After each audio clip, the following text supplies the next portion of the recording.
Hi, and welcome to Classical Stuff You Should Know, a podcast about the classical world, otherwise known as two of my friends mocking me while I make an introduction. That's the only reason we do this. Anyway. Sorry. It's all right. So... You were speaking in Canadian slang before we started this episode, so it's our duty to mock you. Give her one huntendi. Nope, that's not a thing that we should ever put on a recording. So, three bros go on a journey to see a horse race. Okay.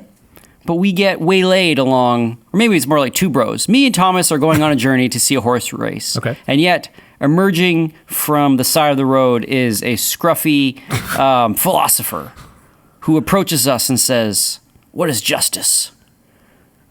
Yeah. That is book 2 That's real of close. Plato's Republic. Some of the primary plot points are just a little bit different. Nope, 100% correct. They waylay him and ask him what justice is. Close enough. And then he just feels sort of taken prisoner. Do you take umbrance with being known as a scruffy philosopher? Me? No. No, There you I'm go. sure you Awesome. take... Yeah, you own that one. I only take umbrance with the second one, being called a philosopher. Then people expect so much. Yeah, but scruffy. Scruffy. I don't even have to shower. No. Gross. It's so gross. It's true. Do you guys know that Socrates and his wife didn't get along very well? I've heard this. Yeah. I mean, with that whole like shtick of his, the Socratic annoying. ignorance sort of thing, To live it would with him? probably get a little annoying over Sounds time. horrible. Seriously. Like do the dishes and be like, you know, What is it to do dishes? What is a dish? And be like, oh, What is my the word. point of a dish? What are the different classifications of dish? Yeah, it'd be pretty terrible. In fact, his wife's name, Xantippe, now means ill-tempered woman, if you ever look it up in the dictionary. Womp womp. Yep. Not friendly. Okay, Yeah. I'm talking about Plato, His Republic, Book 2. That's what we're doing today. So if you think back to a previous episode, I did Plato's Book 1, where he is kind of coming home from a parade, and Yeah, they're can like, you give hey, us like a real quick recap? real quick recap. Let's not put a... Did I just say We're going to get the explicit... recap. Yeah. You can't say that. it wasn't This is a that bad. family-friendly show. Sounds gross. Yeah, exactly. So real quick recap, he was out at sort of a festival, and then he's heading back home, and some guys stop him, and they're like, hey, we want to talk with you, and there are more of us than there are of you, so come with us. And he's like, okie doke. And they're like, also, there's a horse thing later tonight where they're going to pass a torch from hand to hand, and that's going to be crazy. So he says, I'd like to see that. So they're just going to chat for a while until the horse race happens, and so they're chatting. And in the first book, the question is, what is justice? He's talking with this old friend of his who basically says, I take solace in the notion that I've done justice my whole life. And he says that's to pay your debts. And I forget what the other half of it was. But Socrates takes umbrage with it. And Wasn't it do your work? Was it do your work and pay your debt? Or mind your own business? Something like that. Yeah. I don't think it was mind your own business. I think it was be kind to your friends and Good pay your friends. debts. Yeah. Something like that. Yeah. And so he says that. And this guy, Thrasymachus, says, well, it's better to do evil than good, and just it's better to seem good and do evil than anything else. And says all this stuff, and Socrates pretty much pulls apart his definitions until the guy sort of gets huffy and walks away. Which is probably what why his wife is ill-tempered. Yeah, that is right. That's kind of mostly how things go for Socrates, is people talk to him, and then he sort of pulls things apart until they get huffy and leave. Yeah. So in book 2, a couple of the dudes sitting there, Glaucon and his buddy, or his brother, are like, you know what? What is justice? No, they say, we're not satisfied that you've done a good enough job. Good. Thrasymachus got huffy and he walked away. And the phrasing they use is, he's like a snake who was charmed too early by your words. And they say, we don't fully buy it. Like, we don't think you did a good enough job. So here's what we're going to do. We are going to lay our argument for why justice is stupid. Systematically. Wait, really? Yeah. Wow. And so they are taking Thrasymachus' side. they are. Okay. They don't fully believe it. But they They're just like, wanna see- no one has convinced us that justice is actually good, right? We hear people saying it all the time on both sides, and we'd really like to know. So let's take Thrasymachus' side and just do a better job of it. The modern youth washed in along the relative seas, not knowing where the islands of truth lie. I would Whereas accuse you of getting Socrates- philosophical with it, but we're talking about Whereas Plato, Socrates, so the wise sailor- can't get mad. What? Asking Socrates to take them to the Graham? hallowed shores. Are you okay? I'm an English teacher. Good. You need to find all these metaphors. Is that good? That's interesting, because at the end of last episode, I think we were also unsatisfied with how Socrates handled Thrasymachus. So it's interesting. So Plato's Republic follows that same thread. Yeah, his arguments were okay. They just weren't. He was like enough to make you nitpicking. want to do justice for the rest of your life. Yeah. It seemed like Socrates kind of missed the point on Thrasymachus' argument. So yeah, this should be good. So first, the guys say there are 3 types of good, right? There are things that are pleasant and desirable for themselves. like simple pleasures, like having a nice bowl of noodles, right? Like chocolate, just like or maybe just like sitting in the sun and having a nice, read of a book, or have like a sparkly water, right? Which Graham and I both have right now. It's great. I've got one too. fuzzy water. Fuzzy water. Canadians. Okay. Fuzzy water does not make me feel good about it. We've talked about this before. And then they say, so there's those that are pleasant, desirable for themselves. Are those things that are desirable for themselves and the ends that they bring. So knowledge, sight. So that's probably the wealth. Reading a book. Yeah. It's fun while you do it, and then it also brings a lot of health and stuff. Whereas like sitting in the sun might not bring health, but it sure is nice, right? And then those that are desirable only for the ends that they bring. Like exercise. Yeah, exercise or exercise. Like dental surgery. There you go. Right, that is not good, but it is good for you. It's just really unpleasant while you're going. And they say, look, we are going to try to prove that justice is the third kind, desirable only for its ends. Wow. And we want you to prove to us that it's the second kind, which is desirable for itself and for its ends, right? We need to know that justice is desirable in and of itself. And so they go and they start laying out this thing. And they actually do a really systematic job of it. So they say, we're going to give you 3 points. Point number 1, we're going to tell you the nature and origin of justice, where it came from. Point number 2, we're going to show you that men who practice justice do it only of necessity. And point number 3, that life for the unjust is better than life for the just. Wow. Okay. And so they're going to give him 3 points. So point 1 is that the origin of justice. So where do you think justice comes from if you had to take a crack at it? What's its origin? An innate sense of right and wrong. I don't know. A necessary concept when autonomous people are living close to each other. Okay, why is it necessary? Because there's going to be conflict. One person wants one thing, one person wants another thing, and those two willpowers are incongruent, or those two willpowers are wanting opposite things. So you need some sort of measurement principle as to which thing you should go with. Would you say that it's better to get what you want than not get what you want? Like, would you rather be the guy that wins in that argument? Yeah, you would rather be the guy that wins in that argument, unless you want something that is actually harmful for you, but it's not and you harmful. don't realize it's cash. Then yes, you want to win in that argument. What if you have to do a little bit of dirty deed to get there? You get cash. Just do it. Still want to win? Not really. Well, I mean, it depends on how much, like a sense of if you think something happens to you by doing dirty deeds. All right, so you've sort of fallen into my trap, but you sort of grabbed a branch on the way down. That's right. So the notion my virtue branch that justice arises from people living mutually together is kind of right where they land. They say that everybody lives together, and this is sort of a compromise between two things.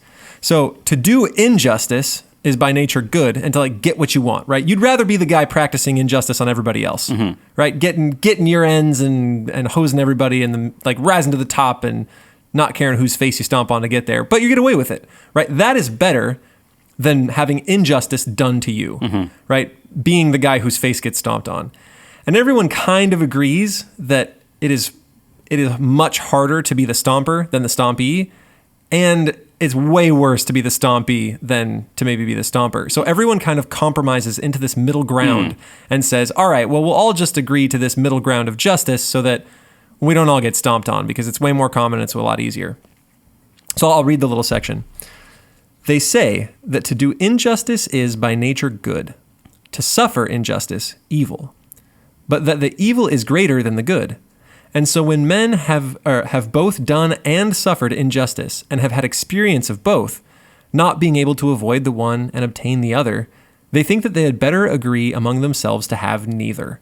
Hence there arise laws and mutual covenants, and that which is ordained by law is termed by them lawful and just. This they affirm to be the origin and nature of justice. It is a mean or compromise between the best of all, which is to do injustice and not be punished, and the worst of all, which is to suffer injustice without the power of retaliation.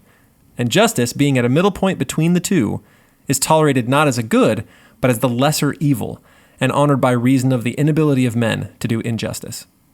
So that's the notion. So they lay that out, and they say that's justice. That's where it comes from, right? Where it's a mean between two extremes. Gotcha. Okay? But you said, so they don't necessarily think that. They're just taking Thrasymachus' argument and saying, so if justice is the interest of the stronger person, then this must be the origin of justice. Well, they've sort of left Thrasymachus behind at this point. They've said, we don't really know what to believe. We've been told that justice is good. We've also been told that justice is bad. There are people on both sides, and we haven't heard it well defended ever. Yep. Right? And it sure seems like it would be easy to do injustice and get a lot of cash. All right, so reason number 2, those who practice justice do so involuntarily and because they have not the power to be unjust. So they do this by way of a story. So there's this farmer, right? Okay. His name is Gyges. Gyges wanders around and he sort of wanders into a crevice during a storm. And poor guy. It's not, but It works out. It's just like a little ravine. Oh, okay. So he wanders into the ravine, and what he finds is a giant gilded bull kind of thing. Like if we were watching Ancient Aliens, this is the part where they would say, "I'm not saying it's aliens, but it was probably an alien ship." Good. Right? Okay. So it's this giant sort of gilded bull, and he opens a hatch, and in there he finds this huge body, kind of like a king, that's dead, and there's a ring on it. So he snatches the ring, pops it on his finger. Then he goes back and he's hanging out. He's having a fine time. And then he goes to a meeting of all the shepherds. And in that meeting, he's just sort of fiddling with the ring. And he turns it so that the setting is inward. And he disappears, right? Instantly disappears. And then everybody at the meeting starts talking about him as if he wasn't there. And he flips it back and bloop, he comes back. And so he tries it a bunch of times. And every time he turns it inward, he turns invisible. And so... Was it his 111th birthday? Good. Wonderful. I was thinking the same thing. It sure sounds like Tolkien read this book, probably. Yeah, probably. So he turns it inside out and then goes to the king's house, seduces the queen, and with her help, kills the king and takes the kingdom. Oh. Right? And the basic concept they give in point 2 is like, look, give a righteous man and an evil man that same ring, and they're going to do the same stuff. Like, what man is... You think so? What man is so righteous that he would keep his hands off of other people's goods, that he wouldn't sleep with who he wanted to sleep with, he wouldn't steal something, he wouldn't go about doing horrible things? Like, Magby's that righteous. find me a man like that. Give Magby that ring. Actually, no, I don't think so. I guess if we're following the Tolkien thing, isn't the ring idea that the ring you. is corrupting, right? So Gyges wouldn't have done any of those things without the ring, but given the chance, would. Yeah. Right, So here's the quote. If you could imagine anyone obtaining this power of becoming invisible and never doing any wrong or touching what was Graham another's... just disappeared. Graham, where'd you... Graham. Okay, thanks. He would be thought by the lookers-on to be a most wretched idiot, although they would praise him to one another's faces and keep up appearances with one another from a fear that they too might suffer injustice. Enough of this. So they would, like, if you had it and you're like, I will only do good, they'd be like, that guy's an idiot. But, great job, buddy. So that's number 2. Okay. And then number 3, so that was the origin of justice. That was that all men who practice justice do so involuntarily, because given the chance to do injustice, they'll take it. They'll take it. And then the last one is, if you compare the life of the just and the unjust man wins out. So they say, it's sort of a thought experiment. Take one man, and he does injustice, but he is thought just. So he is a thoroughly corrupt person, but everyone in the world thinks him the most just man alive, right? Now take a really, really righteous man, and he has a reputation for being totally wretched and unjust. But he has never cheated a man in a day in his life. Never cheated a man in a day in his life, but everybody thinks so. No. Which man has the better life? I mean, First one. the first one. Well, kind of. Oh, the first one, by a huge margin, right? Because if everybody thinks you're a scumbag and you're not a scumbag, but they treat you like you are a scumbag, that sucks. Yeah. Yeah, and in this case, you'll probably get killed. Like, you're going to get imprisoned, stoned, hung on the rack. Unless you have reviled, some, but beaten. But then don't you have some Won't sort get of married. sentiment of that there is an objective eye, like there is sort of a divine reward for doing good in secret.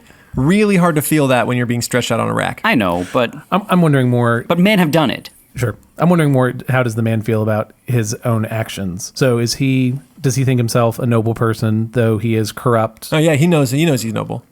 Well then, which makes it even worse. I was gonna say if he's delusional, then it probably is better. Like, it would look better for him. But again, objectively, we would look and say he's out of touch with reality and he's a scumbag. Like, that is a worse life to live. So you think this person is out of touch with reality? If he thinks he is noble, but he's actually a liar and a criminal. The first one? No, the first one. guy? Yeah, that's what I'm saying. Oh, you think the Sorry, my question is the first man fooled by his own game? He knows he's evil. Oh, well then I think it's a worse life.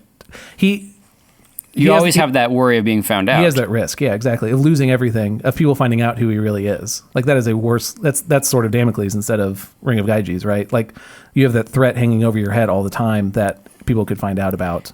Yeah, there's something not very nice at the last moment when you're laying on your deathbed and none of these things have come and your last thought is like, I did it. I got away with it. Like, that's not... Yeah, maybe. That doesn't sound like a good... But it's still better than a life of horrible, abject poverty with no family and no friends and completely reviled by society. Sure. I mean, wouldn't you trade a deathbed feeling for a life of absolute terror? But there's something, I mean... maybe we're just enough of Aristotelians that we have this idea that like virtue is its own that we so believe that virtue is its own reward, that the integrity of the life of doing good, even in AJ, you've taught us so well about Boethius. Fair enough. The changes of fortune mean nothing, or maybe we're just like good little Stoics. Yeah. The changes of fortune don't mean anything. Well, you might be a little ahead of me here. Oh, sorry. They are asking him to prove that justice is its own good. Exactly. And so you guys are already in the place where you believe justice is its own good. But now we want the proof. Yeah, but like all the trapping, like that first life that has the benefits of virtue without any of the costs of it would look better to most people. Yeah. Right? You are respected, you are put in positions of power, like all that stuff looks great, but the soul of the person is corrupt. Yeah. And it's hard to weigh those two, right? So that's all the stuff that Glaucon says. He says, here's my threefold thing. Here are the reasons why justice is stupid. Mm-hmm. And then his brother comes in and says, look, even more. What's his brother's name again? I forget. Adamantius. Adamantium. Is that Wolverine? No. Yeah. Okay. Adamantium? Adamantus. That's what it's. Adeimantus. I bet he was jacked. Exactly. So he chimes Canadian, in, right? Isn't Wolverine's Canadian? He is. Yeah. He's from Is Wolverine Canadian? Yes, canonically. Yes. Oh, yeah. So, some respect, please. Thank you. Good. I'm so sorry, sir. All right. So his brother comes in and says, "Look, the poets love to praise justice, right? Homer praises it, Hesiod praises it. All those guys say that justice is the best forever, but the prosists, they don't. The people who write long books." And he even gives a quote, "Vice may be had in abundance without trouble. The way is smooth, and her dwelling place is near. But before virtue, the gods have set toil." Right? Sorry, that was Hesiod. And then he cites Homer and stuff, and he says, look, there are voices on both sides. Most of the prosists say that evil is easy, it's quick, it's going to lead to a good life, and it's right there in front of you. And on top of that, he pulls out a little bit from Homer. The gods, too, may be turned from their purpose. And men may pray to them and avert their wrath by sacrifices and soothing entreaties, and by libations and odor of fat when they have sinned and transgressed. So he says, look, if you've got a student, some kid, who's at least a little bit halfway clever, he's going to look at both of these sources, right? The one praises justice and the one that says, look, injustice is easy, right? Being a jerk is super cake sauce. And not only that, but... Is cake sauce a good thing? Like frosting. You don't like frosting? I didn't know what cake sauce was. It's probably a northwest phrase. So sorry. Cake sauce? You guys don't say cake sauce down here? Mm-mm. Did you say cake sauce in the north? No, must have been a Northwestern only thing. a Washington Sorry, thing. never heard that. Sorry. Okay, good. Cake sauce. Yes. Well, now I feel silly. No, well, it's okay. We've had Canadian slang and cake sauce. So I see you out there, my Washington. Just take pride in your culture. Yeah, exactly. Yeah. So he says, look, if you have a halfway clever student, he's going to put together that injustice is easy and that the threats that are meant to keep us in place, which is a horrible afterlife and the retaliation of the gods, if the gods can be so easily appeased with sacrifices and prayers, then why not just be unjust and then give him a cow that you have so easily earned? Mm-hmm. This was an argument given to me by someone I remember at university, and he was like, I figured it out. Deathbed conversion. He was like, it makes total sense. He's like, I can do whatever I want in this life, and then all I just got to do is like sincerely repent on my deathbed, and I'm in. Then that guy's hit by a bus. That was exactly what I told him. That's exactly what was my retort. But even that, I don't think is like. Oh, it's not a good one. The right retort is that the Christian life is a full life. Yes, and also that the life of vice is not a satisfying one. But and then you're gonna end up becoming the kind of person that doesn't want to repent on your deathbed. Anyway. Yeah. All right. So there we go. The life of vice is easy, and the gods can be appeased. Justice is just a compromise because having injustice done to you is terrible. doing injustice is clearly what everybody wants, and the life of the unjust person is better. So they're giving this sort of pragmatic argument. They're saying, why should we sacrifice for this? Why should we sacrifice the good, the sort of the good things that injustice brings for justice? Yeah. What's the point? What's the point? Can you prove to me that justice is coming from a different place or is better or leads to a better life when, as of right now, it seems like true justice doesn't bring good life? Gotcha. What brings good life is reputation for justice. You guys are Socrates. What do? How do you respond? I guess question each point. Wouldn't he just like nitpick each one and go through it? So we Until the book's done? What's that? Yeah, exactly. So, I mean, yes. Till the horse race starts? So we were starting to nitpick at the third one. So I guess he would, I don't know, start with point one and go through each one. And he might even agree with certain parts of them. I don't know. I mean, can you? Can you do a good job of taking apart the origin of justice? I mean, we don't know if that's the actual origin of justice. That's a narrative story that then leads into his argument. That's not like an actual history of where justice came from. It's like a theory. You know what I mean? Sure. Is yours better? No, but it would still be a theory. What I'm saying is... Well, what are the alternative theories for where justice came from? Like, what would be another viable option than just the mean between the way of necessitated by necessitated by people, culture or necessitated by groups communities, of people being around each other. So then, this is one of the great ideas, big ideas in Adler's government. Where does government come from? Does government come from cities being put together, or is it pre-city? Does it come from instead the family? So there's a certain internal justice to a family structure. It's a monopoly on violence. Okay, great. Thank you. But it still is born when people are near each other, and the justice is that people don't want to have bad things done to them. Like, you ever had like 4 kids in a house? It's all about fairness because one doesn't want to get left out. Do hermits have justice? Yes. Do they have justice? Sure. Okay, so what's the justification for hermits having justice if it's not a community thing? That's what I'm saying. So again, if your starting place is violent communities need to suppress violence, you're going to say justice is violence. But if you start from justice arises naturally from the family, then if we understand the polis, the city as a family, your starting place is different. Is that? There's a lot of violence even in the small family.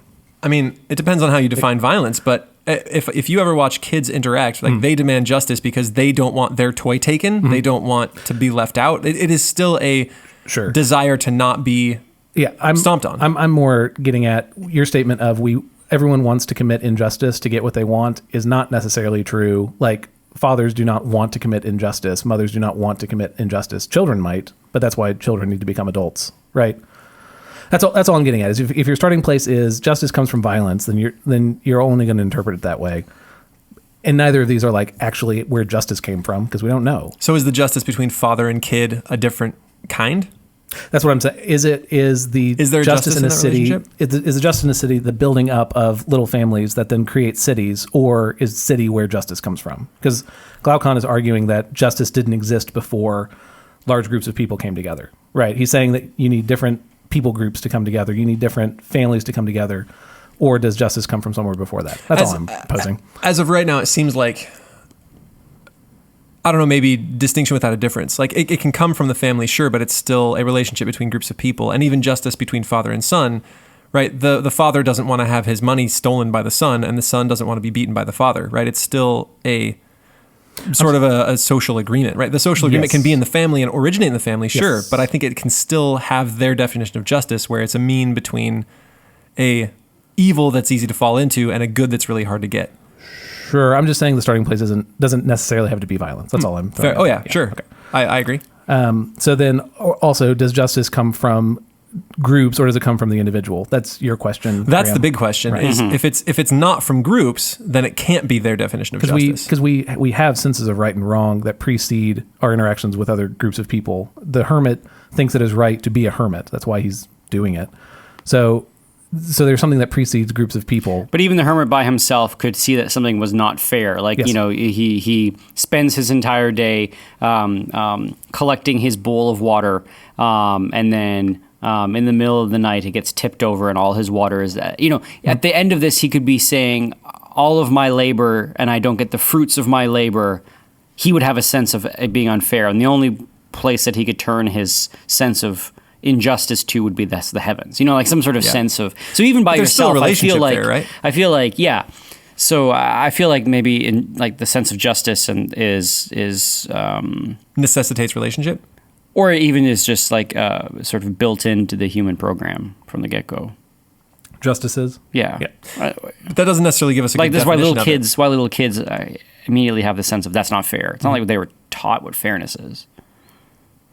Sure, but But yes. So, but for that sense of that's fair or not fair, you need interactions between people. yeah, but it has to be But agreed. it arises. But Graham it's has still a an sense, avoidance of Graham has a the sense of right and evil. wrong. You have a sense of right and wrong. But y'all have to figure out between yourselves like what is actually right and Yeah, wrong. even Right, if and you're by that's yourself justice. or if you're in a group, everyone has a sense of themselves being an entity, Yeah. being a person. Yeah. And if your bowl gets tipped over, usually it's because you've entified, entityified, you've Become an personified something else, right? Yeah, If yeah, yeah. a rock has fallen and tipped Yeah. over your bowl, you're mad at the rock, even though Sure. Okay. Like, there's so a relationship what there. does Socrates say about point number one? Socrates dodges the entire question. Oh, there you go.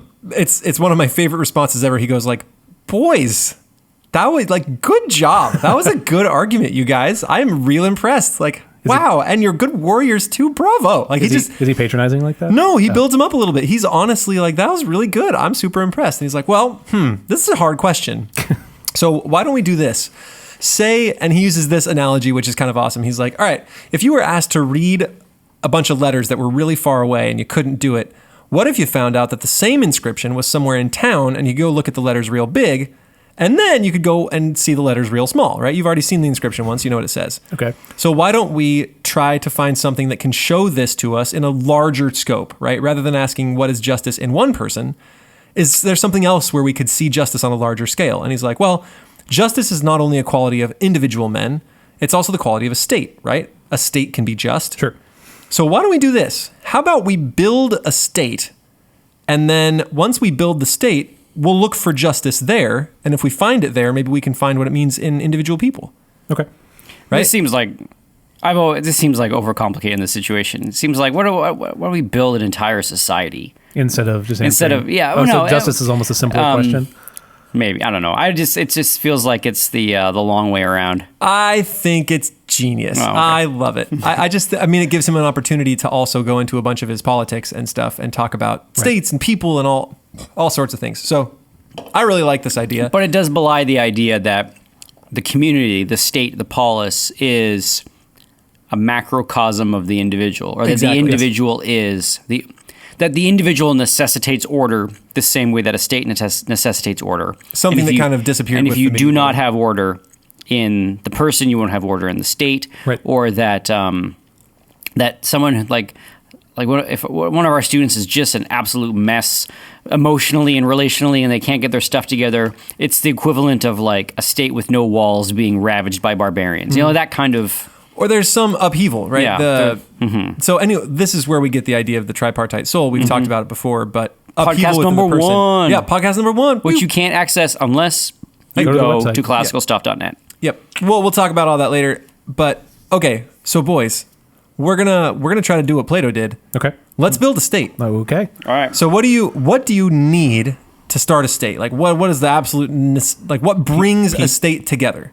What brings it together? Yeah, because you can just have people, but they'll That's just what I was gonna live by themselves. Like they need like a reason to live together. Yeah. So like security would be like an obvious one, or food, or like they get like physical needs met by being together that they don't get from being apart. Okay, so physical needs, right? Necessity. Really dope outfits. Uniforms. Is that Yeah. okay? But if you're not near people, Oh. you don't need to. I mean, like if I can go without, there you go, wearing without clothes, outfits, yeah. just like farm in the buff. You need ceremonies. really, Yeah, okay, You can't do ceremonies by yourself. that's true. You know, you need a reason. You need There's some like common cause. There's like Yeah, common cause. something that brings us all together, which I guess could be just meeting physical needs, but like there needs to be something that we can do better because there are lots of us, and yeah. so Like maybe the reason we're building this farm and that you and Sarah can be part of it is because you own a great smoker.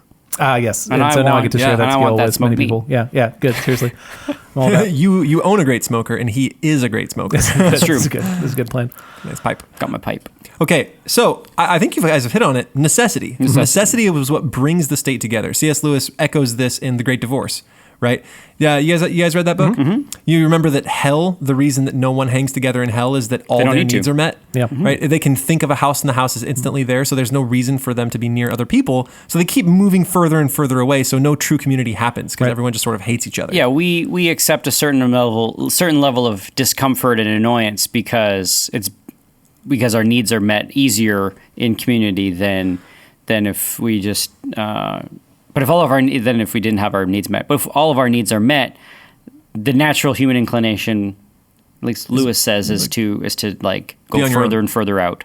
Yeah, and that happens, but then sometimes those people die, right? There's the story of the kid. What was it, like Into the Wild? Oh yeah, that movie. Sure. Yeah, he wanted to go and live on his own, but then he ate some things he shouldn't have eaten and died because of it, because he didn't have people there to help take care of him. What was his name? I don't remember. He's got a sweet last name. I remember his last name was Starbuck. Was cool. Starbuck. Not that. Okay, so people come together because of needs, right? Because Christopher McCandless, is that? McCandless, yeah. I always thought it was a cool name. So we come together because of needs. So what people need to be in a state to meet our needs, right? So let's start putting different types of people in our state. What sort of we got? If we're there to meet our needs, who needs to be in our state? People who are good at producing various things that meet those needs. Okay, what needs have to be met? Food. Okay, food. So we need a husbandman. We need a farmer. Clothing. Yep. Clothing. Like we need a weaver. Shelter. We need a builder.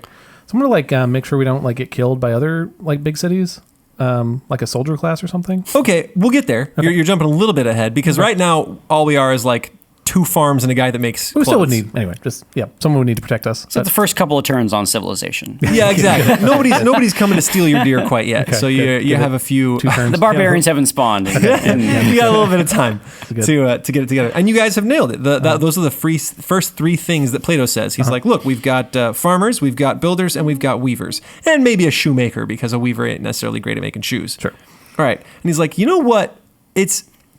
Is it better if men try to do a lot of things or if they try to do one thing? It's better for the community if it's one thing. Yeah, It's hard to do all this. It's hard to do all the things. You can't do them all well. Right. So if I'm a husbandman and I'm trying to farm and raise animals and raise chickens and build a plow and make all my tools and do all the things, there are people that can do this. You'll have crappy shoes. But you're going to have crappy shoes. You're going to have real bad clothes. Your house is going to suffer because you're trying to, you can't do everything. So it's better if you do one thing. So for my farmer, if I'm supposed to do one thing, if I'm supposed to farm, what people are needed to sort of supplement and help me make other stuff? Tool makers. Okay, so I need a blacksmith. You need a blacksmith. You need a weaver so you can get your clothes. So you Right. can Someone Still need raising that animals weaver. and stuff. Like if you're using animals to plow or land a or whatever. vet who can help your take sick heal them. animals. Yeah, okay, Yeah. so I might need a vet. That's not mentioned in the Republic, but so far you guys are mentioning all things that are mentioned by Plato. So we need a vet. We probably need someone to make some tools. We need someone to raise animals. So we may need a shepherd, right? What else is needed for our farmer to survive? Someone who can mill your grain to make bread. Turn it into something useful. Okay, so mill the grain, make bread. Just all the cooking, again, taking stuff from the ground and cooker. doing All right, something with it. so someone to make food, make that faster, because if you have to step out every day for 2 hours per meal, it's just not going to happen, right? Yep. You need some sort of bureaucratic agency to grate your eggs AAA. Yeah, naturally. Obviously. Thank you. Yes. Naturally. He stands in the middle of town, and you just bring your chicken and eggs. AAA, Stamps them, AAA, AAA. Yes. Whatever happens to the single A eggs? If you ever had a McMuffin? Well done. Thank you so much. I applaud you, sir. Gross. Yeah. Super gross. Oh, gross. Okay. I mean, I don't. You're not wrong. I don't think I'm wrong. You're probably not wrong. That's disgusting. Okay, so we need carpenters, smiths, artisans, right? Okay, what if our region, what if we're in, say, the Fertile Crescent and we need to build a house, but they just, look outside, we got oaks and cedars. Oh my cut goodness, down we're the going to have trees. crooked houses. So we need someone who can maybe travel to get nice trees. So we might need an importer. Oh man. Right? So now we need a whole class of importers to bring in stuff from outside that we might need. Maybe we can't get a lot of metal here, or we're not getting tin, right? There's We're no not salt getting mines to there's send, no salt mines. send the students to. Yes, naturally. Oh, I want. That's if our we new ever pun. find a salt deposit. Yeah. I think we just found that our is new Saturday detention school. right there. Saturday Oh, school, sure that's do. right. Salt mines. And then we could sell it. We could have artisan salt. We could have classical salt and sell it. Is it called? Was it the Kessel Spice Mines? Is that what it's called? Yeah. Where the droids don't want to go. Yeah. Oh, got it. There we go. Yeah. Yep. Okay. So we need importers, and what are they supposed to take? Stuff that we have excess Yeah, of? we need to have an excess of things. Okay, so we need an excess, right? So we need to make more than we are. That we If consume. there was only could a possibly way that consume. we could turn our labor into a portable utility Oh, that man. could transfer from one location to another. be so nice. What? If only we had currency. If only we had. Okay, maybe currency. But how are our exporters and importers being transported? We need to like make A vehicles. ship if it's by water. Is that what you mean? Or a wagon if it's by land? Sure, or- yeah. Horses. Ship, we need water, someone. horses. We need someone to tame horses and. Okay, we need some people to sail. So our state is getting pretty big, right? Yeah, We it's started a lot out of with people. just like 3 people: Yep. builder, farmer, and a tailor. And now, well, maybe a shoemaker if they're really feeling sassy. And now we've grown to, I mean, we're talking hundreds of people, right? It's getting pretty big. Yeah. Pretty big. We can still probably fit in a single city, right? Yeah. Okay, and when Plato was making this, he's thinking city-state, right? Just a single city's worth of people. Right. What about the church in the center of town to serve our Well, is it embarrassing we didn't come up with this? monastic needs, Our spiritual needs? spiritual Awkward. needs? Okay, I don't think we necessarily need that yet. Oh, okay. We're what? not quite there, Wow. but we might, right? seriously. Send your kids to her. we have to take care of our like base physical needs first. Some man Okay, could not gotcha. live on bread alone, but interesting. I know a lot of people that live on bread alone. Okay, yeah, well, there we go. You gotta eat your vegetables too, I guess. That's true. That's right. Yes. Okay, so we need sailors, right? And when our farmer finishes with his day, is he supposed to take all of his bushels and go sit in the market like with his bushels Oh and sell gosh, them at the no. same time? No. He needs like a middleman who can sell his bushels throughout the workday because no Okay. one's going to go shopping at night. Yeah, so we need retailers, Okay. and we need some hirelings. So we need a whole race of sellers, right? Okay. Is there anything else needed in our state? We've got importers, exporters. We got people to do the job. We can add a church, sure. But now we're Appease fat the and gods. juicy for plundering. Have Okay. bandits spawned? Is that what's Fat and happened? juicy for plundering. Okay. And so, can you describe life right now? Awesome. Life is where everyone has a job Like matters to the community. and it matters to the community, and everyone has a place that constitutes the flourishing of that community. Yeah. Okay. It's a bucolic dream. Oh, it's really nice. Sounds nice. It seems like we maybe you guys have assumed this in there, but it seems like we're missing some luxury. Oh. No, we No, don't we don't need that. luxury. Nope, Okay, that's is going to bad. make us soft. Oh man, you guys are so good at this. How are you guys so good at this? How did I get hooked up with two such think astute because- gentlemen? Graham has read this book before. It's because Yeah, but I'm guessing it's been long enough that he doesn't remember all the details. us of three building a men in state. our lives have tasted luxury at some point and have found rejected it it because of the wanting. softness that it was ascribing to our character. Yeah. And we went for the strenuous life of poverty. That sounds real nice. I started at the bottom, now I'm here, boys. I like me a little bit of luxury. Okay, let me read this little bit. So they finish up and they say, okay, we've got our hirelings, we've got our servants, we got the people to stand in the market, we've got importers and exporters, and Plato feels done, or Socrates feels done, and he says, let us then consider, first of all, what will be their way of life now that we have thus established them. Will they not produce corn and wine and clothes and shoes and build houses for themselves?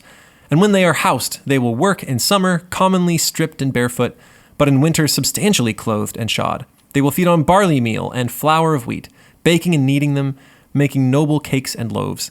These they will serve upon a mat of reeds or on clean leaves, themselves reclining the while upon beds strewn with yew or myrtle. And they and their children will feast, drinking of the wine which they have made, wearing garlands on their heads, and hymning the praises of the gods in happy converse with one another. And they will take care that their families do not exceed their means, having an eye to poverty or to war. Sounds idyllic. Sounds great to me. Really Yeah. nice. Not a lot Sign of me up. luxury, though. But then, said Glaucon, interposing, you have not given them a relish to their meal. Right now, that's a lot of barley and a lot of wheat and Yeah. a lot of leaves, but I want not a little whole lot wine, I of... want a not little oil, get some sauce, cheese in right? there. I'm not getting any spice. Like, there's no oregano in there. Yeah. I'm not hearing... So true, I replied. I had forgotten. Of course they must have a relish, salt and olives and cheese, and they will boil roots and herbs such as country people prepare. For a dessert, we shall give them figs and peas and beans. I don't know why beans make dessert. Yes, Ugh.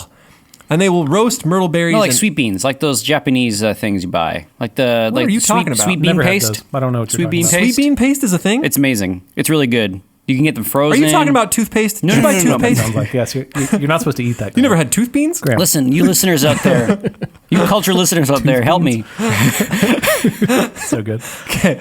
So he says, And they will roast myrtle berries and acorns at the fire, drinking in moderation. And with such a diet, they may be expected to live in peace and health to a good old age and bequeath a similar life to their children after them. Just so I'm clear, is he describing these are like simple luxuries? Yeah, Okay. so he's still kind of trying to maintain, like, look, just keep it simple. Sure. Glaucon does Even not that like sound- that idea. Oh. Yes, Socrates, he said, and if you were providing for a city of pigs, how else would you feed the beasts? He's like, Wow. That sounds great if we're hogs, but Right. we're humans. Then what would you have, Glaucon? I replied. Why, he said, you have given them ordinary conveniences of life. People who are to be comfortable are accustomed to lie on sofas and dine off tables, and they should have sauces and sweets in the modern style. Mm-hmm. Yes, I said. Now I understand. Graham, you sound very interested. No, I'm agreeing. Okay, good. The question which you would have me consider is not only how a state, but how a luxurious state is created. And possibly there's no harm in this, for in such a state we are more likely to see how justice and injustice originate. And so he goes on and he says, like, you want to see a state in fever heat, right? And we got to add sofas and tables and furniture and dainties and perfumes and incense and courtesans and cakes and all kinds of stuff. All right, so what happens to our state when that happens? We get immoderate. We get immoderate. What else happens? Good. We start to like luxury. So you get this like class of people who like only luxuriate. So in our previous community, everyone had an important job. Yep. But now you have like useless jobs. Or, Okay. you know what I mean? Like jobs that don't. Jobs that are just catering to these higher luxury. tastes. We start bringing in these finer things. Gold and ivory I've been and like called out. really nice coffees, even though the local coffee's okay. We don't, yeah. Right. So what happens when we start needing exporters and workers in fine gold and workers in fine things and perfumers and performers and poets and players and all that stuff? What happens to our state? I mean, not everybody can have those finer things. Okay. Not everyone can have those finer things. Like a they're- separation. Yeah, there's separation of the haves and have-nots. Sure. It also gets bigger. Yes. Oh, for sure. Totally Right. it's bigger. And when our state begins to push on the edges of our borders, what happens? Say that again. Other states get a little grumpy sauce. Because we're expanding into yeah. their territory. We're getting bigger, Okay. right? And we're going to need a little extra. So he says, then we must enlarge our borders, for the original healthy state is no longer sufficient. Now will the city have to fill and swell with a multitude of callings which are not required by any natural want, like you guys were saying, Right. People who have useless jobs, such as the whole tribe of hunters and actors, of whom one large class have to do with forms and colors, another with votaries of music, poets and their attendant train of rhapsodists, and players and dancers and contractors and makers of articles and women's dresses, and more servants and tutors and nurses wet and dry, and hairdressers and barbers and confectioners and cooks and swineherds and all these people. And of course, our state is going to swell immeasurably because we're not just meeting needs. true. Now we are living in style, gentlemen. Yeah. We got to go conquering. Okay, now if we need to go conquering, there's a job we need. Soldier, Conquistadors. whatever the- We need soldiers. All right, so our soldiers, where are we to get those? The buffest of our young, Yeah. Okay, why the buffest of our young? because we need them to throw down. You need people who are like capable of going Yeah. to war. But if you take the young people, like they're supposed to become farmers and stuff. Maybe you have more kids is an option, but it just seems. Set up an academy. Like I don't know if West, you'd want- like a West Point. But I guess. Or do you have people who are like bad farmers? I don't know. Do you have a class of people at this point who like aren't useful for anything except being buff? I don't know. Maybe, but who is going to make the best soldiers? The young, right? Sure. The young People from our spirited. community who young like, and care about the spirited. community. Yeah. The ones that have a natural propensity to violence that can be channeled effectively. Yeah, spiritedness, right? And so he talks a little bit about war, and he says, then without determining as yet whether war does good or harm, thus much we may affirm that now we have discovered war to be derived from causes which are also the causes of almost all the evils in states, private as well as public. War comes from luxury, right? That's kind of what he's saying. When we expand so much that we don't just use our basic needs. When was the last time you saw like the Amish? Like, Like really organizing pushing on their ranks. borders, Yeah, just right? really push it on their borders. It's good. Or like the hippies that live in little communes aren't exactly going out and warring on the surrounding cities. Yeah. So yeah, he pretty much says war is like luxury is the cause of war, which is really interesting to me. I'd never really thought about that before. I don't think it's entirely accurate, but it certainly does push your state to be a little bit larger. Yeah, because you could conceive of just grudges between two sets of people that live in that first city that we were talking Wars about. for love, Sure. and there's also Yes. humanitarian wars. If Oh, the how city next to romantic. us is like abusing their people, then Yes. maybe I might go to war to like for noble causes. Right? There are other Other reasons to reasons. go to war. Yeah. But like, so Graham, with the Plantagenets, is luxury the reason that there is so much conflict with the Plantagenets? I'm just trying to draw connections. Yeah, but then everything gets... Then you have... But then as history goes by, then you've got this sense that things were lost. So a lot of the wars of the Plantagenets were to try to reclaim parts of France that they felt were their natural spheres of influence that had been taken from them. Mm-hmm. So then as the story continues, then you have wars of revenge, and you've got wars of it's not just luxury. It's not just luxury, mm-hmm. but he does say that war is, originates there. Mm-hmm. So you've said we need younglings mm-hmm. whose spirits can be effectively directed. Is that what you said? Yep. You guys, I'm actually super impressed at how well you are sort of figuring out this state business. Because I quote, he's talking about the spirited young men. Whereas I said they ought to be dangerous to their enemies and gentle to their friends. If not, they will destroy themselves without waiting for their true enemies to destroy them. So not only spirited, but spirited that can be directed, mm-hmm. right? And he says, how are we ever going to find people like that? And he's like, well, we were just talking about animals. Don't we have one kind of like that in the dog? Right? Friendly towards friends, hateful towards enemies. And it guards your sheep and whatnot. Guards your sheep. And then we get into one of my favorite passages in this whole book. Mm-hmm. Why a dog, he says a dog has all these qualities. A dog, whenever he sees a stranger, is angry. When an acquaintance, he welcomes him, although the one has never done him any harm, nor the other any good. Did this never strike you as curious? So dogs just sort of instinctively know who's bad and who's good. Mm-hmm. And the guy says, the matter never struck me before, but I recognize the truth of it. And he says, and surely this instinct of the dog is very charming. Your dog is a true philosopher. Oh, right? He knows what he likes and he knows what he hates only by the test of knowledge and ignorance. Yeah. Do I know you? Nope. Therefore, I hate you. So he says our dog is a philosopher, and so therefore our warriors too. Scrofferties. Should... So good. That's so good. Have we found our next shirt? How would they all come from Graham? This is wonderful. Scrofferties. Yeah, Scrofferties. So yeah, and I'm trying to think of other ones. Oh man, what are some other philosophers? Well, Plato, Aristotle, Kant could easily be Pant. Pont. Sounds very good. That's good. I got nothing. Oh man, I'm trying to think of a good one for Nietzsche. Hegel could be Begel. There you go. Begging dog. Mm-hmm. Yeah, that's a good one. All right, we shall think on this a little further. We got a whole line of these. Okay, that's great. All right, so the question is, if we want to make our young men into thoughtful warrior philosophers, we must first turn an eye to education. Okay. Right? Like, I know this has been a really crazy journey in book 2. We go from what is justice, and he's like, well, let's take a complete left turn and build a state. Mm-hmm. So we've built our state out, and he's like, well, we're going to war, and we have to figure out how to make our warriors a pleasant sort of people that hurt enemies and love us. Why can't we just go back to the first one where we didn't have the luxury? Sounds great. I feel like we don't have these problems. It'd be really easy, right? And then we get invaded, and we're like, well, I guess you can have our acorns, dude. Yeah. Are we just idolizing that? Like, would we actually want to live in that society? Probably not. I mean, there would be a creep. We would eventually want like one little thing and be like, okay, well, I want nicer coffee. I don't want acorn coffee. And Graham loves his cheese, and I love my cheese. Love my, got some good cheese. I need some nice cheese.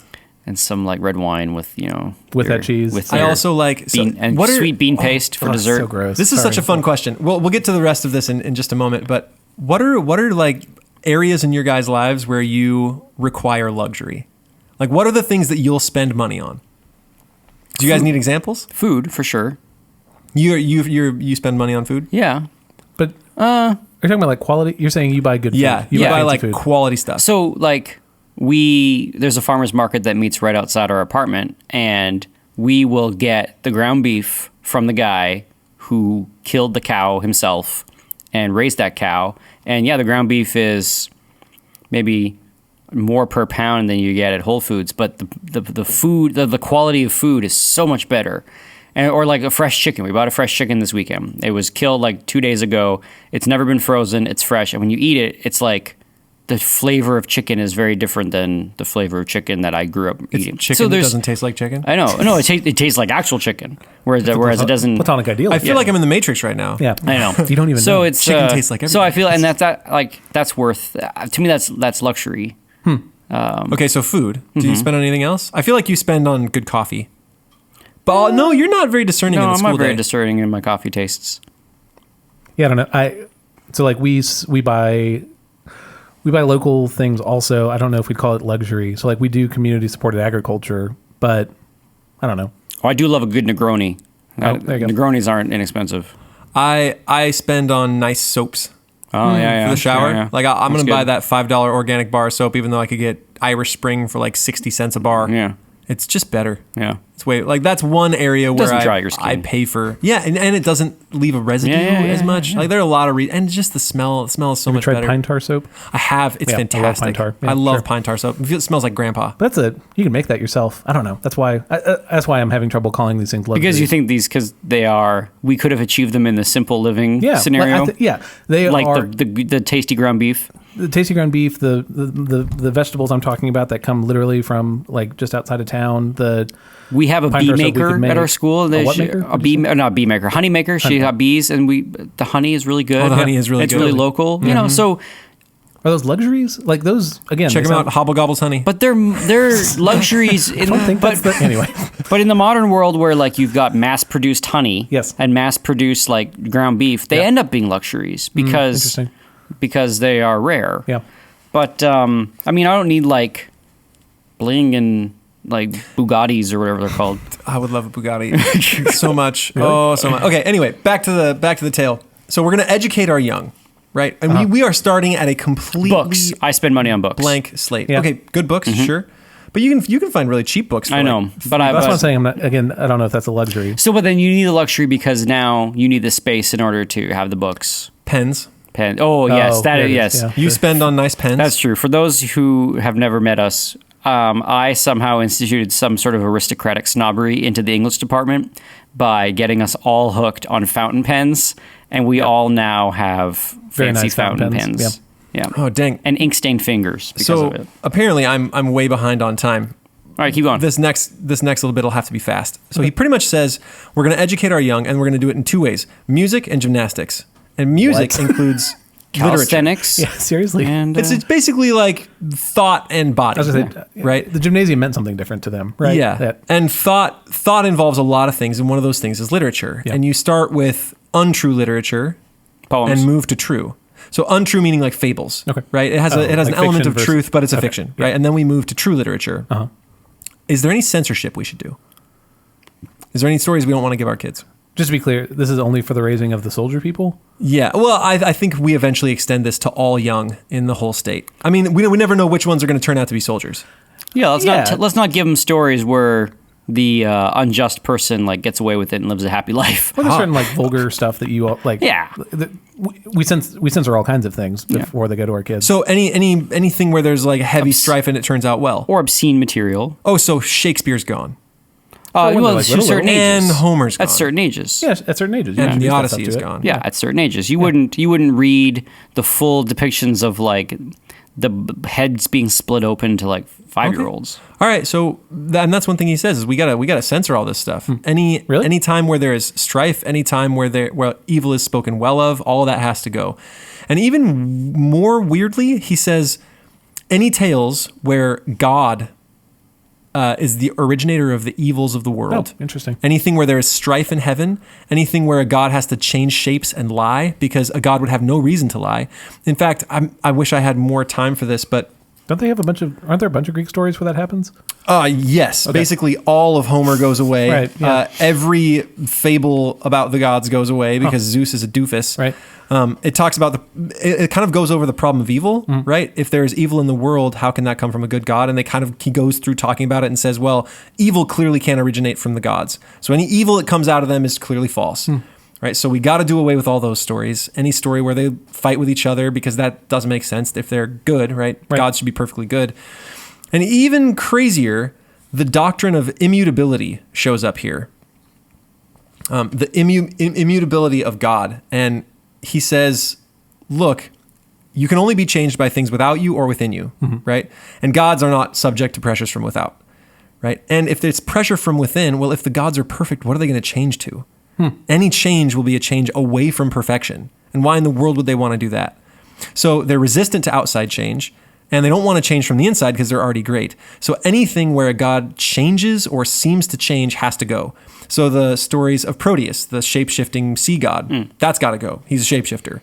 Thetis, I think, changes shapes at one point. That's got to go. Anything. And other guy's like, well, what if they, have a reason to shapeshift? If they want to deceive an enemy. And he says, well, that they could surely do it in a different way.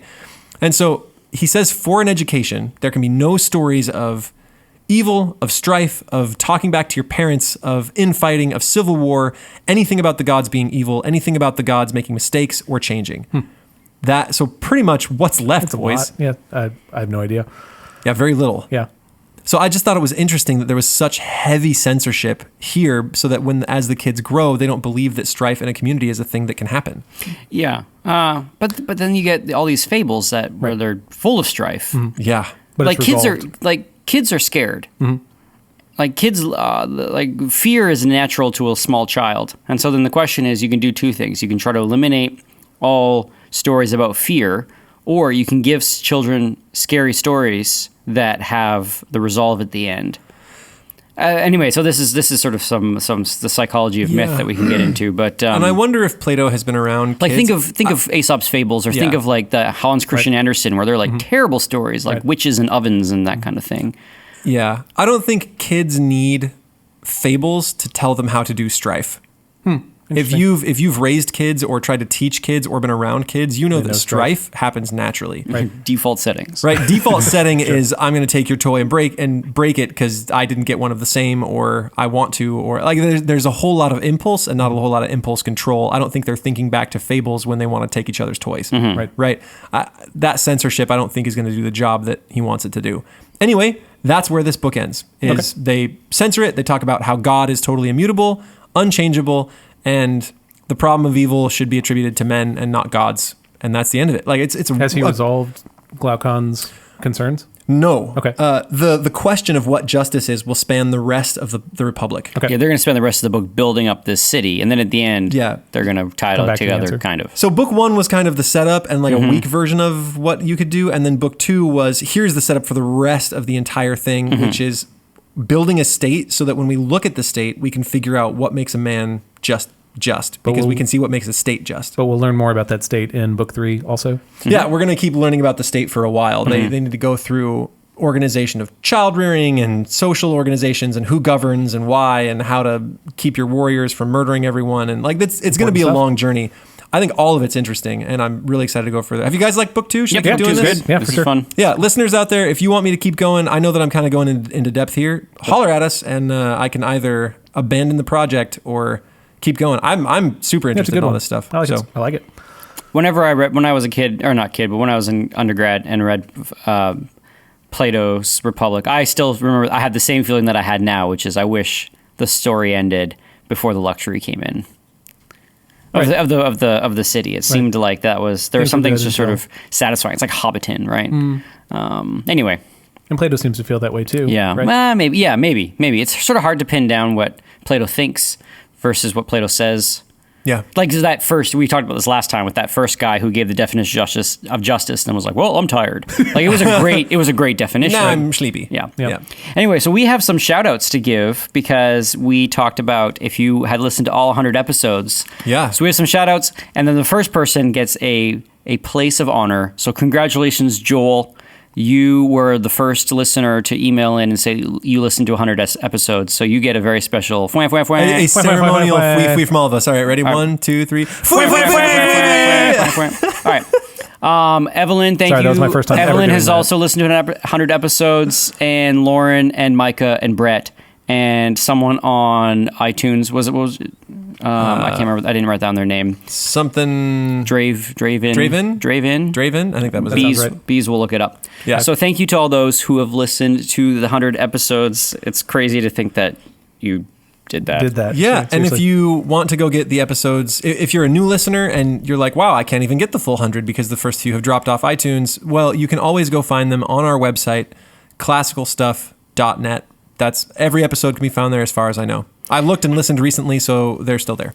And I have something, gentlemen, to add to our commonplace book. Remember how we used to do that? Yeah. This is a poem that I was reading the other day, and something jumped out and made me realize that this is the poem for the podcast. Sure. This is called "Oh, Tell Me the Truth About Love" by W.H. Auden. And I will read it for you. Okay. Some say love's a little boy, and some say it's a bird. Some say it makes the world go round, some say that's absurd. And when I asked the man next door, who looked as if he knew, his wife got very cross indeed and said it wouldn't do. Does it look like a pair of pajamas, or the ham in a temperance hotel? Does its odor remind me of llamas, or has it a comforting smell? Is it prickly to touch as the hedge is, or soft as the eiderdown fluff? Is it sharp or quite smooth as the edges? Oh, tell me the truth about love. Our history books refer to it in cryptic little notes. It's quite a common topic on the transatlantic boats. I've found the subject mentioned in accounts of suicides and even seen it scribbled on the back of railway guides. Does it howl like an angry Atlastian or boom like a military band? Could one give a first-rate imitation or a saw on a Steinway grand? Is it singing at parties a riot? Does it only like classical stuff? Hey! Will it stop when one wants to be quiet? Oh, tell me the truth about love. Do you want me to finish it? That was the shout out. It's a little bit longer, so I won't finish it. But yes, the truth about love is that it only likes classical stuff. So that is now our poem, our patron poem, Oh, Tell Me the Truth About Love. I read it and I laughed, and my wife, who was half asleep, was like, stop reading. Anyway. So this has been Classical Stuff You Should Know. You can email us at classicalstuff@veritasacademy.net. You can find us at classicalstuff.net, and on the website you can find all of the back episodes that are slowly disappearing from iTunes, like the things in remember Back to the Future when they hold the photograph and like his family disappears. That's right. Like our podcast. Yeah. And so you can find those on classicalstuff.net. And you can tweet at us at classicalstuff, CLSSCAL stuff at twitter.net. Nope. Netcom. Nope. Did you also hear that Jack Dorsey's Twitter got hacked this weekend and was tweeting out terrible things? He's the CEO of Twitter and made me laugh. Oh, so for reals? That's rough. Rough day Monday morning, or I guess Tuesday morning since it's Labor Day. Anyway, do we have any last things before... Have a great day, everybody. Well, thanks for listening, and we will talk at you again later. Bye. Bye.